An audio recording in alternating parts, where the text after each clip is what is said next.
kembali lagi bersama kita berempat di acara podcast Latsar kita. Sebelum memulai podcastnya, alangkah baiknya saya memperkenalkan narasumber yang ada di podcast kita ini. Saya sendiri sebagai host bernama Ratna, rekan kerja saya Putri Prasasti. Saya Vanessa Formasela. Dan saya Peter Ramon. Iya, podcast kali ini akan membahas terkait dengan korupsi dan pencucian uang. Nah, memang korupsi ini sepertinya tidak ada habisnya untuk kita bahas.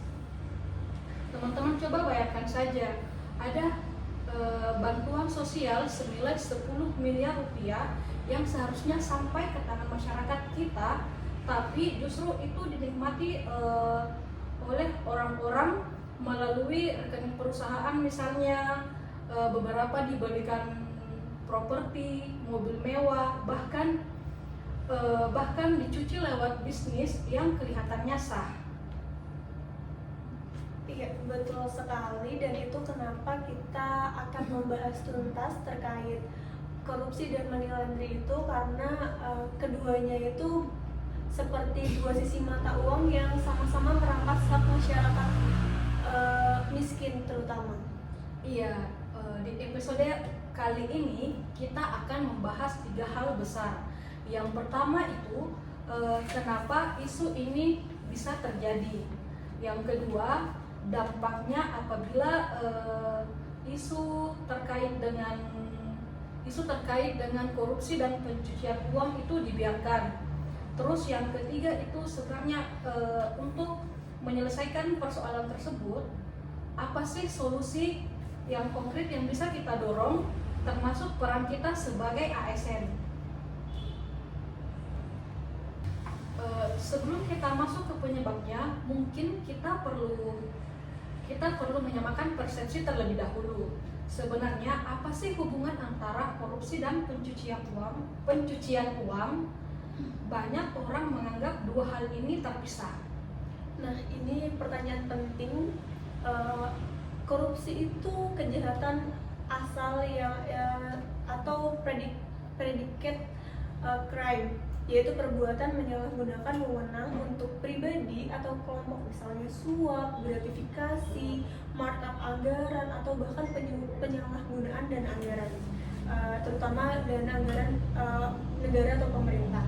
Sementara pencucian uang itu proses menyamarkan asal usul dari dana hasil kejahatan tersebut agar tidak terlihat kalau adanya penyalahgunaan anggaran tersebut.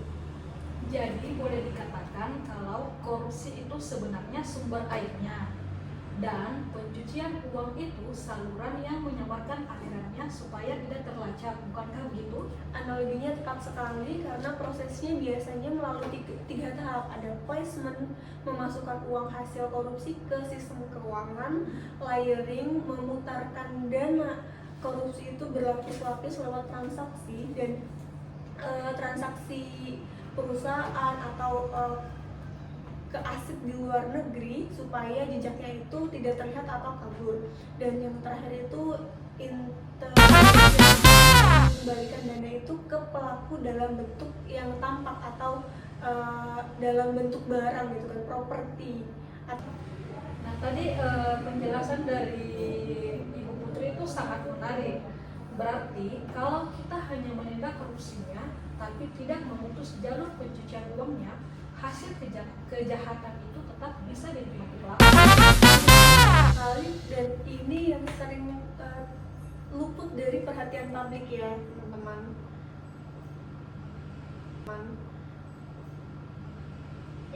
Sekarang masuk ke pertanyaan yang besar. Kenapa sih isu ini terus berulang, bahkan dari level di atas, dari pusat sampai di daerah? Oke, terima kasih. Tadi pembahasan kakak berdua sangat bagus sekali dan sangat menarik. Sekarang kita masuk dalam hal ini, ada beberapa faktor yang bisa dijawab. Pertama, faktor individu. Dalam faktor individu terbagi menjadi dua, yaitu lemahnya integritas dan rendahnya penghayatan nilai etika, sehingga jabatan dipandang sebagai kesempatan bukan amanah. Yang berikut, gaya hidup konsumtif yang mendorong keinginan memperkaya diri secara instan. Masuk pada faktor kedua, faktor sistem dan tata kelola, terbagi atas 3. Nah, yang pertama, sistem pengawasan internal yang lemah dan minim transparansi dalam proses anggaran, pengadaan maupun perizinan. Yang kedua, prosedur birokrasi yang berbelit sehingga membuka celah uang pelicin. Yang ketiga, rendahnya digitalisasi layanan publik yang memudahkan praktik tatap muka dan negosiasi tertutup. Masuk pada faktor berikutnya, ada faktor budaya dan sosial. Pada faktor budaya dan sosial juga terbagi atas 2. Yang pertama, permisifnya masyarakat terhadap gratifikasi kecil yang dianggap wajar, misalnya ucapan terima kasih dalam bentuk uang. Yang berikut, budaya patronase dan relasi kekuasaan yang membuat pelaporan pelanggaran terasa berisiko secara sosial. Masuk pada faktor yang terakhir, terbagi juga atas 2, penegakan hukum yang belum konsisten dan proses peradilan yang panjang sehingga efek jera minim. Yang berikut, keterbatasan kapasitas kelembagaan dalam melacak aliran dana lintas yuridiksi, terutama pada modus pencucian uang yang semakin canggih. Oh iya, jadi teman-teman, ini bukan terkait soal orangnya saja yang jahat, tapi juga soal sistem yang membuka. Iya, persis. Korupsi tumbuh subur di titik pertemuan antara niat buruk dan kesempatan yang terbuka oleh sistem yang lemah. Nah, kalau semua itu dibiarkan begitu saja tanpa penanganan serius, apa yang sebenarnya kita pertaruhkan?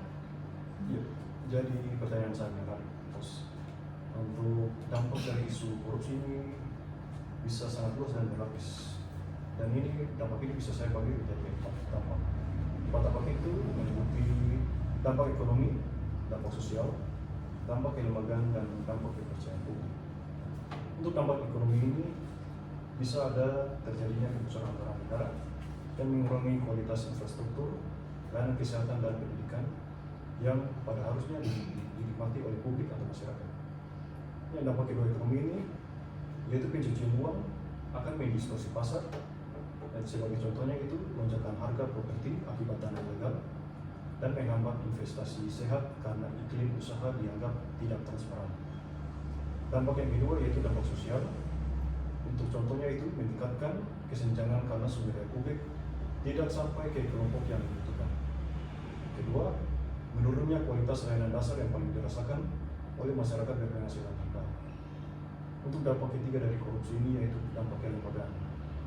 Bisa terjadi rusaknya sistem birokrasi karena praktik curang dianggap wajar atau normal, sehingga pegawai yang jujur justru merasa tersisih atau tidak dianggap lagi. Dan untuk seterusnya, dapat melemahkan kapasitas negara dalam merancang kebijakan berbasis data yang akurat karena laporan keuangan dapat direkayasa. Dan untuk dampak yang terakhir itu dampak kepada kepercayaan publik sendiri. Nah, itu bisa menurunkan legitimasi pemerintah di mata masyarakat maupun di mata investor asing. Dan yang kedua itu efek jangka panjangnya berupa apatisme publik terhadap pemberantasan korupsi, sehingga partisipasi pengawasan masyarakat pun ikut melemah. Jadi kita sepakat ya kalau persoalan ini bukan cuma terkait soal uang yang hilang, namun soal rusaknya fondasi kepercayaan antara negara dan rakyatnya. Iya, tepat sekali. Dengan begitu jika kepercayaan ini runtuh, maka memulihkannya sangat jauh lebih memperbaiki kerugian finansial yang berdampak kepada negara.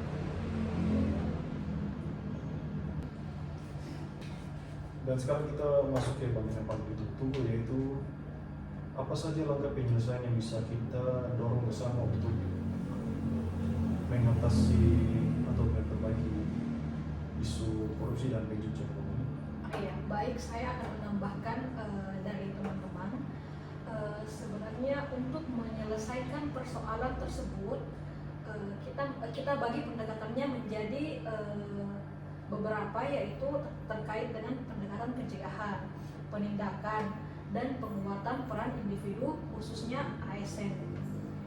Kemudian pencegahan itu seperti mendorong transparansi dan digitalisasi layanan publik, kemudian memperkuat sistem pengendalian internal pemerintah, menguatkan pendidikan yang berintegritas sejak dini. Kemudian untuk penindakan, poinnya itu seperti memperkuat koordinasi antara KPK, Kejaksaan, Kepolisian, PPATK dan dalam melacak aliran dana hasil korupsi. Kemudian menerapkan pendekatan follow the money, yaitu menelusuri aset dan aliran dana, bukan hanya menjerat pelaku secara individu. Kemudian bisa juga memperkuat kerjasama internasional. Yang terakhir itu terkait dengan penguatan peran individu dan ASN, seperti berani menolak gratifikasi sekecil apapun. Kita harus melaporkannya sesuai mekanisme yang berlaku di instansi masing-masing. Memanfaatkan kanal pengaduan seperti WBS untuk melaporkan indikasi penyimpangan. Nah, yang terakhir mungkin menjadikan integritas sebagai kebiasaan kerja sehari-hari. Integritas bukan saja terkait dengan slogan, misalnya saja konsisten dalam pengelolaan anggaran dan aset yang menjadi tanggung jawabnya kita. Iya, jadi solusi ini sebenarnya butuh kolaborasi ya. Iya betul. Jadi pemberantasan korupsi dan pencucian uang itu adalah kerja kolektif antara regulasi yang kuat, penegakan hukum yang konsisten, dan budaya integritas yang tumbuh di setiap individu, termasuk kita ini sebagai aparatur negara. Menutup obrolan hari ini, mungkin ada satu pesan yang paling ingin kamu sampaikan kepada pendengar kita. Oke, baik teman-teman, atas pembahasan yang tadi sangat bagus dan sangat berwawasan bagi kita semua. Nah, di sini memang korupsi dan pencucian uang bukan kejahatan yang jauh dari kita. Ya, dimulai dari hal kecil yang dianggap wajar, maka pencegahannya pun harus dimulai dari hal kecil pula, yaitu keberanian untuk berkata tidak dan konsisten menjadi integritas di posisi masing-masing. Jadi kita sebagai anak bangsa harus mengubah semua hal yang sudah terjadi sekarang ini. Kita harus melakukan hal yang wajib, dan apabila ada niat untuk melakukan kejahatan, sebaiknya kita mencegah dari jauh-jauh hari agar tidak ada hal-hal yang berkaitan dengan hukum. Sedikit kesimpulan mungkin dari saya sebagai host bahwa korupsi dan pencucian uang itu bukan semata-mata soal hukum, namun bagaimana integritas kita sebagai ASN. Jadi sekecil apapun godaan yang ada di instansi masing-masing itu harus kita tolak sejak awal. Terima kasih atas perbincangannya hari ini. Semoga teman-teman dapat mengambil pelajaran dari podcast kita hari ini. Mari kita jadikan integritas sebagai bagian dari cara kita bekerja, bukan hanya wacana. Sampai jumpa di episode berikutnya. Bye-bye.